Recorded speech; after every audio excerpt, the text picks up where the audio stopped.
বন্ধুরা আমার আমি বিশ্বমানের ফুটবলারের উদাহরণ দিই আপনাদের মাঝখানে।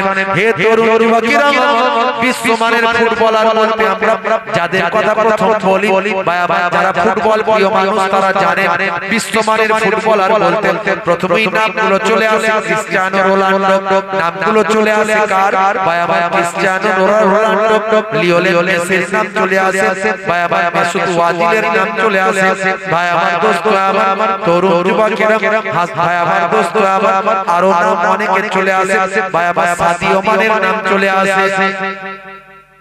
বিশ্বমানের ফুটবলার এরা।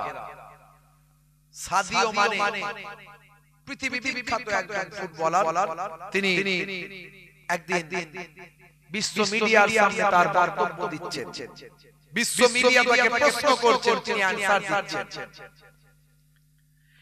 হে তরুণ যুবকেরা, হাতের মোবাইলটা ছিল কম দামি, স্ক্রিনটা ছিল ফাটা, পড়ে গিয়ে ফেটে গিয়েছিল, পাল্টানোর সময় হয়নি।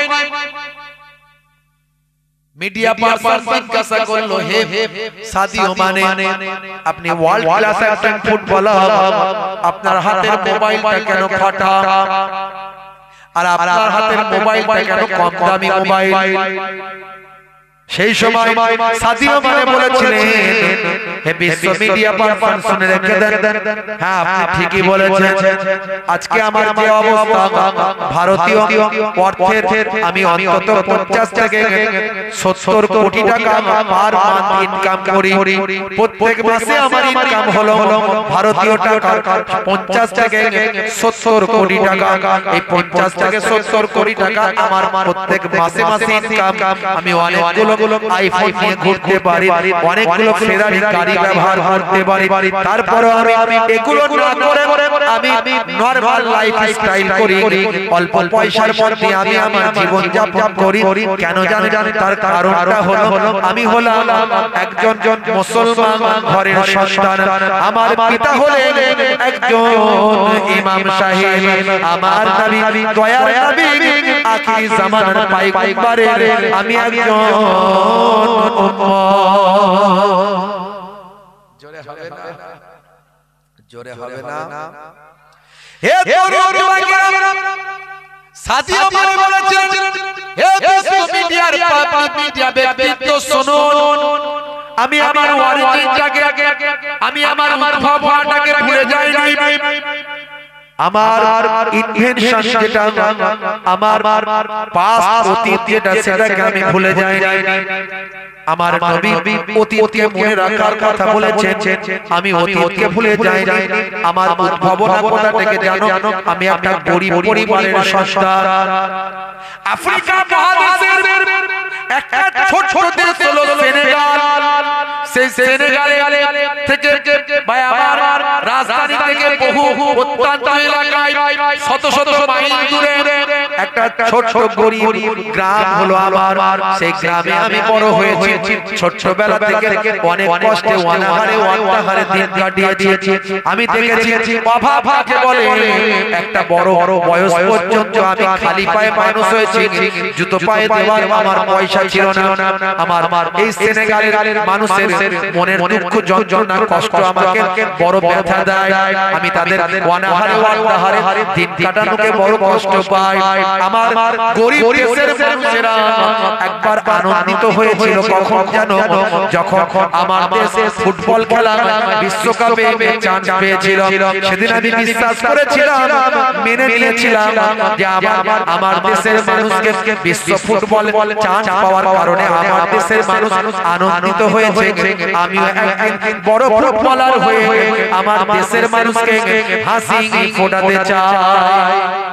আমি ফুটবলারের কথা বলছি মানে ভাববেন না যে আমি ফুটবলের বড় বড় প্রশংসা করছি না। যদি বলেন হুজুর আপনি কি খুব ফুটবল ভালোবাসেন, না, আমি ব্যক্তিগতভাবে ফুটবল পছন্দ করি না, শরিয়ত সম্মতভাবে আমার ভালো লাগে না। তার কারণ ফুটবল পায় আমার পা দিয়ে কারো মুখে লাগে, কারো মুখে লাগে, কারো মাথায় লাগে, একজনের পা আর একজনের মাথায়, একজনের পা আর একজনের মুখে। তুলনামূলক বেটার দেন যদি বলেন ক্রিকেট, ভলি বা আপনার কি বলবো ব্যাডমিন্টন, জিম, ক্যারাটে, বিভিন্ন ব্যায়াম, শরীর চর্চামূলক আপনি কোন খেলা খেলতে পারেন, এতে অসুবিধা নাই, শরীর চর্চামূলক। কিন্তু সেখানে যদি জুয়া থাকে চলবে না। সেখানে যদি শরীয়ত বিরুদ্ধ কাজ হয়, নাচ গান ড্যান্স ইত্যাদি অশ্লীল ভাব ভঙ্গিমা থাকে, সেটা ইসলামে নিষেধ। কিন্তু ফুটবল খেলা চলবে কি চলবে না সেটা পরের কথা, আমি সে বিষয়ে যাচ্ছি না। আমি আমার দৃষ্টিতে পছন্দ করি না, আগেই বললাম। তাহলে এই কথাটা কেন বলছি? কারণ এখান থেকে একটা শিক্ষামূলক বক্তব্য উঠে আসছে। হে তরুণ যুবকেরা, সাদিয়া মালিক সেই সময় বলেছিলেন, শোনো হে বিশ্ব মিডিয়া, শুনে রেখে দাও। ছোট্ট বয়স তখন আমি, আমার পিতা ছিলেন ইমাম সাহেব, আমার পিতা মারা গেলেন অল্প বয়সে। আমার খেলাধুলার ক্যারিয়ার হয়তো শেষ হয়ে যাবে ভেবেছিলাম, কিন্তু না, আমার খেলাধুলার ক্যারিয়ার শেষ হলো না। আমার চাচা আমার পাশে দাঁড়ালেন। এমন সময় আরো কিছু ব্যক্তি আমার পাশে দাঁড়ালেন। আমার খেলাধুলাকে আমি এগিয়ে নিয়ে গেলাম। আমি আস্তে আস্তে স্টেজ বাই স্টেজ ভালো বেটার খেলতে লাগলাম। এমন সময় একদিনকার ঘটনা, আমি দেশের খেলায় চান্স পেলাম। এইভাবে আজকে বিশ্বের শ্রেষ্ঠ ফুটবলারদের তালিকায় আমার নামটা উঠলো। আজ আমি বিশ্ব ফুটবলারদের মধ্যে একজন। হে তরুণ যুবকেরা, শুনে রেখে দিন, সাদিয়া মানে বলেছিলেন, হে বিশ্ব মিডিয়া পারসন, শুনে রেখে দিন। আপনারা ভাবছেন তাহলে আমার লাইফ স্টাইল কেন এত নরমাল, আমি কেন হাই ফাই স্টাইলে কেন জীবন যাপন করি না? তার কারণ হলো আমি আমার নবীর আদর্শ মেনে চলি, নবীর সুন্নতের উপর তাবেদারি করার চেষ্টা করি। আমার অর্থ কোথায় ব্যয় করি? আপনাদের প্রশ্ন হতে পারে, শুনে রেখে দেন, আমি প্রত্যেক সপ্তাহে আমি গরিব দুস্থ অসহায় মানুষদের মধ্যে কোটি কোটি টাকা আমি আমার অর্থ থেকে মানুষের জন্য দান করি। শুধু তাই নয়, আমি যে গরিব দেশ থেকে উঠে এসেছি, আমার গ্রাম যেখানে আমি খালি পায়ে বড় হয়েছি, জুতো কেনার পয়সা ছিল না, অনাহারে আমার গ্রামের মানুষগুলো দিন কাটায়। আজ তুমি সেখানে গিয়ে দেখো, আমার গ্রামটার গ্রাম আমি রাখি না, আমার গ্রামটাকে আমি আজকে শহর বানিয়ে দিয়েছি। সেখানে আজকে বিশ্ববিদ্যালয়, সেখানে আজকে হসপিটাল, সেখানে আজকে কলেজ, সেখানে স্কুল, সেখানে মাদ্রাসা, সেখানে মসজিদ, সেখানে খেলার মাঠ, আমি সব রকম ভাবে আমার গ্রামটাকে সাজিয়ে আজকে শহর বানিয়েছি। আমি আমার অর্থ দিয়ে এগুলো করেছি। আমি দুস্থ অসহায় ভাইদের পাশে দাঁড়াই, আমি দ্বীনের জন্য, ইসলামের জন্য ব্যয় করি। আমি আমার লাইফস্টাইলকে নরমাল ভাবে জীবন যাপন করি, কারণ অতিরঞ্জিত অপচয় খরচা ইসলাম পছন্দ করে না। অপচয় খরচাকারী, নষ্টকারী সে হলো শয়তানের ভাই। আল্লাহর কোরআন বলেছে, আমি সাদিয়া মানে আমার লাইফস্টাইলকে সুন্দরভাবে চালনা করার চেষ্টা করি। হে তরুণ যুবকেরা, শুধু তাই নয়, সাদিয়া মানে এমন একজন ফুটবলার যিনি 5 ওয়াক্ত নামাজ পড়েন। হে যুবকেরা, ভালো করে শুনুন, বন্ধুরা আমার তরুণ যুবকেরা, সাদিয়া মানে পৃথিবীর যে প্রান্তে ফুটবল খেলতে যান, যেখানেই থাকেন না কেন, যে জায়গায় কি হোটেলে থাকেন, সেই জায়গা থেকে কাছাকাছি মসজিদে গিয়ে তিনি 5 ওয়াক্ত নামাজটা আদায় করেন। বন্ধুরা আমার ইন্টারনেটে ভাইরাল হয়েছে, তিনি যে মসজিদে একবার নামাজ পড়তে যান, সেখানে গিয়ে দেখা যায় মসজিদের টয়লেটটা পর্যন্ত নিজে হাতে পরিষ্কার করছেন। পৃথিবীর বিখ্যাত একজন ফুটবলার, কোটি কোটি কোটি টাকার মালিক, তিনি মসজিদের টয়লেটটা পরিষ্কার করে নিজের নম্রতা, নিজের ভদ্রতা, ইসলামের প্রতি মহানুভবতা বহিঃপ্রকাশ তার জীবন থেকে বহিঃপ্রকাশ হয়। কি আদর্শ একজন ফুটবলার! আমি এই উদাহরণটা এই জন্য দিলাম, আজকে আমরা বাস্তববাদী মানুষ, নায়ক গায়কের ভক্ত হয়ে গেছে মুসলমানের ছেলে। সাদিয়া মানে পৃথিবী বিখ্যাত একজন ফুটবলার, নবীর ভক্ত। কেসিয়াস কেলি, মাইকেল জ্যাকসন, সানা আলী খান, পৃথিবী বিখ্যাত একজন বলিউড নায়িকা সে আজকে হিজাব পরে ভাই আমার জীবন যাপন করছে, নবীর সুন্নতের তরিকা, নবীর আখলাক, নবীর চরিত্রকে মানুষের কাছে ছড়িয়ে দিচ্ছে। সাদিও মানে এত বড় বিশ্ব ফুটবলার, ভাই আমার ওয়ার্ল্ড ক্লাস ফুটবলার হয়েও তিনি একজন ভাই আমার নায়িকাকে বিবাহ না করে, একজন স্বল্প পোশাক পরিহিতা মহিলাকে বিবাহ না করে, একজন হিজাব পরিহিতা যে মহিলাকে বিবাহ করেছেন তার নাম হলো আয়েশা। জোরে বলুন সুবহানাল্লাহ। কি বার্তা দিচ্ছে তারা, কি বার্তা দিচ্ছে? আজকে রাসূলের তরিকা, রাসূলের আখলাক আমাদের মেনে চলতে হবে। এত বড় একজন ফুটবলার হওয়ার পরেও নামাজ ছাড়েননি মুসলমান। আজকে আমাদের নামাজটা পড়তে হবে, নামাজ ছাড়লে হবে না। নামাজের সময় হলেই নামাজটা পড়বেন। যখনই মুয়াজ্জিন আযান দেবে মসজিদে গিয়ে নামাজে দাঁড়িয়ে যাবেন, কারণ নামাজ ছেড়ে দিয়ে কেউ জান্নাতে যেতে পারে না। আমি নামাজের কথাটাই বলি ভাইরা আমার। আমার আল্লাহ কোরআন মাজিদে 82 বার নামাজের কথা বলেছেন। ওয়া আকিমুস সালাত, নামাজ কায়েম করো। অনেক যুবক ছেলেদের দেখা যায় আযান হলে মসজিদ তলা থেকে পালায়, আছে না নাই? আযান হলে মসজিদ তলা থেকে পালায়, চায়ের দোকানে গিয়ে ক্যারাম বোর্ড খেলে, টিভি দেখে, তাস খেলে সময় কাটায়। অথচ লোকের সামনে বলে আমার ভাগ্য খুব খারাপ, পরিস্থিতি ভালো যাচ্ছে না, বাজার খারাপ, ইনকাম হচ্ছে না, কারবারটা ঠিকঠাক চলছে না। অভিযোগ চায়ের দোকানে জানিয়ে লাভ নাই। প্রত্যেকের ডিপার্টমেন্ট আছে। ডাক্তার দেখাতে গেলে ডাক্তারের চেম্বারে গিয়ে কথা বলতে হবে, অ্যাডভোকেটের সঙ্গে পরামর্শ নিতে গেলে অ্যাডভোকেটের চেম্বারে যেতে হবে, কোন নেতার কাছে গিয়ে কোনো কিছু বলতে গেলে নেতার অফিসে যেতে হবে, পুলিশের কাছে কোনো কমপ্লেইন করতে গেলে থানায় যেতে হবে। আর আল্লাহর কাছে অভিযোগ চায়ের দোকানে জানালে হবে না। আল্লাহর অভিযোগ জানাতে গেলে আল্লাহর অফিস নামাজে সিজদায় এসে বলতে হবে। বারবার মুয়াজ্জিন বলেছে হাইয়া আলাস সালাহ, এসো নামাজের দিকে এসো। এলে কি হবে? হাইয়া আলাল ফালাহ, আমি আল্লাহ তোমাকে কামিয়াবি দেব, কল্যাণ দেব, তোমার নিয়তকে কবুল করব, তোমার দুঃখ দুর্দশা দূর করে দেব। জোরে বলে সুবহানাল্লাহ।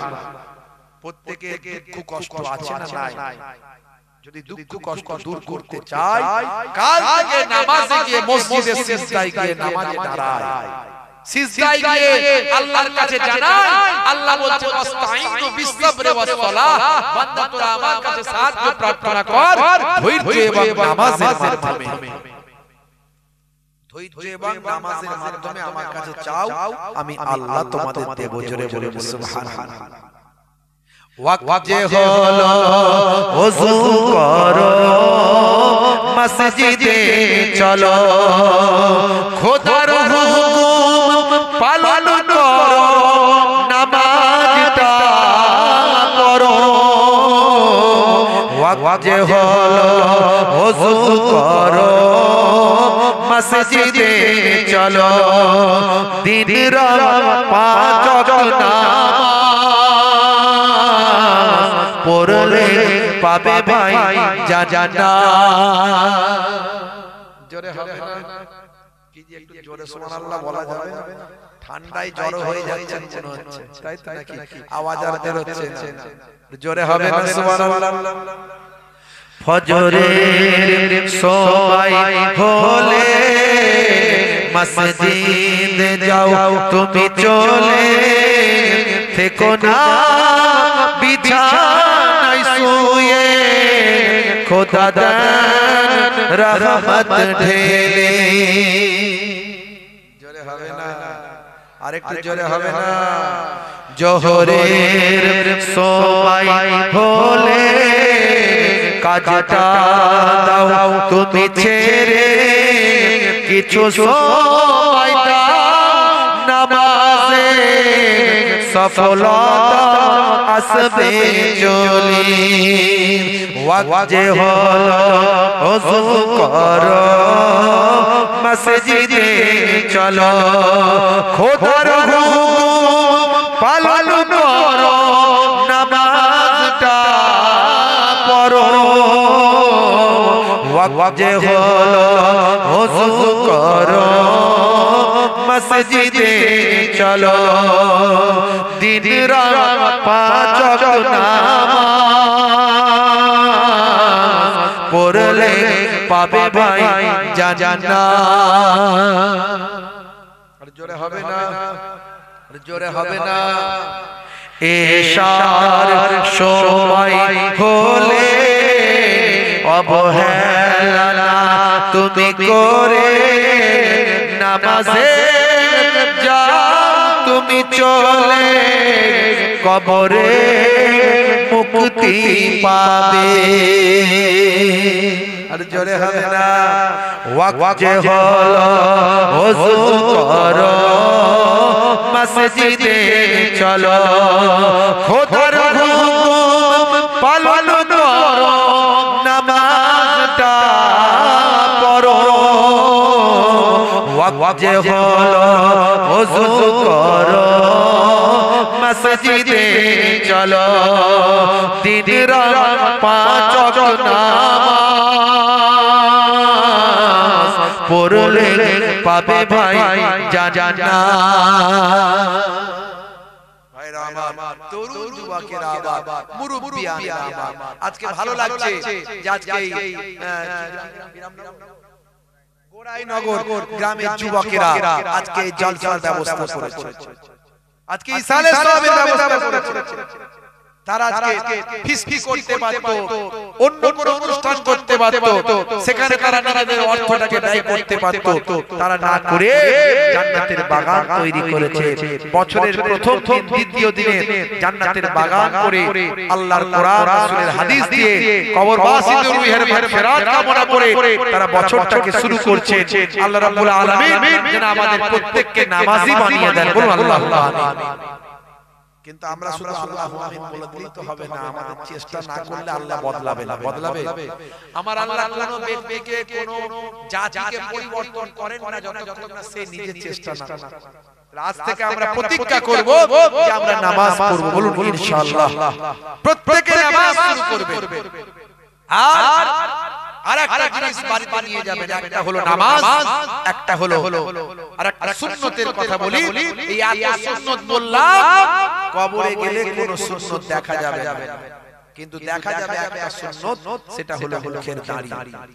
এখন নেতা মন্ত্রী খেলোয়াড় প্লেয়ার নায়ক গায়ক তারা সবাই মুখে দাড়ি রাখছে, দাড়ি হলো মুখের ফ্যাশন সৌন্দর্য, কিন্তু আমরা সৌন্দর্য বলে নয় নবীর সুন্নত মনে করে যদি রাখি, একটা সুন্নত কবরে গেলে দেখা যাবে।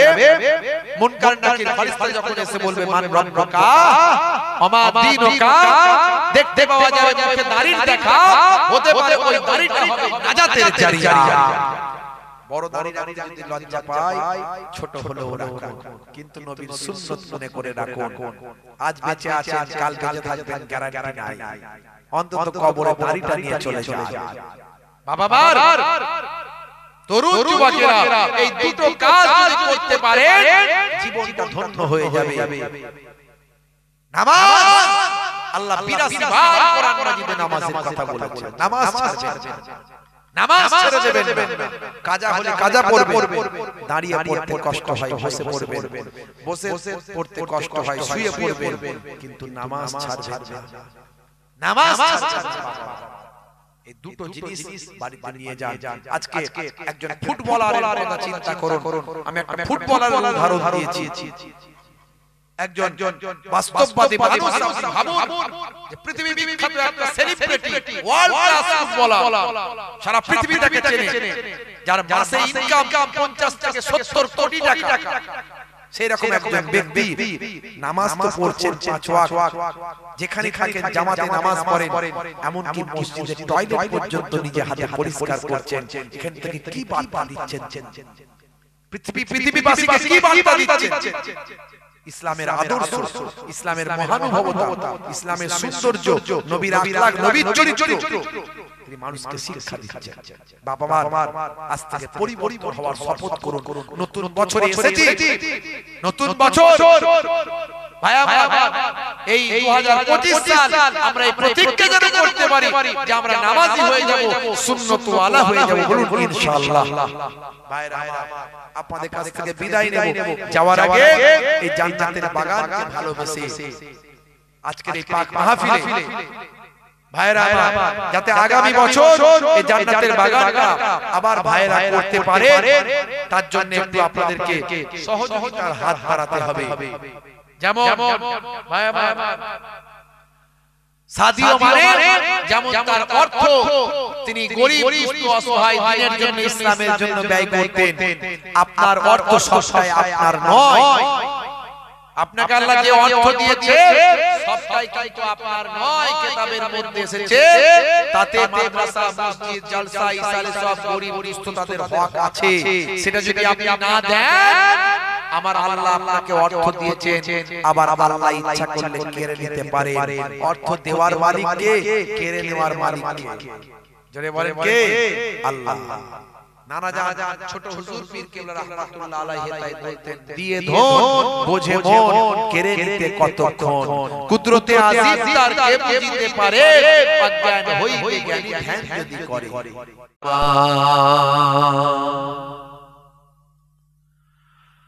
وقال الله تعالى أيضا في كتابه مخبرا يا أيتها النفس المطمئنة ارجعي إلى ربك راضية مرضية فادخلي في عبادي وادخلي جنتي.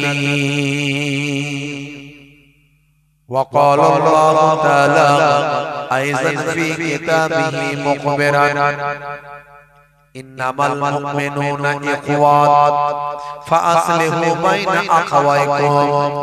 وقال الله تعالى أيضا في كتابه مخبرا ومكروا ومكر الله والله خير الماكرين. وقال النبي صلى الله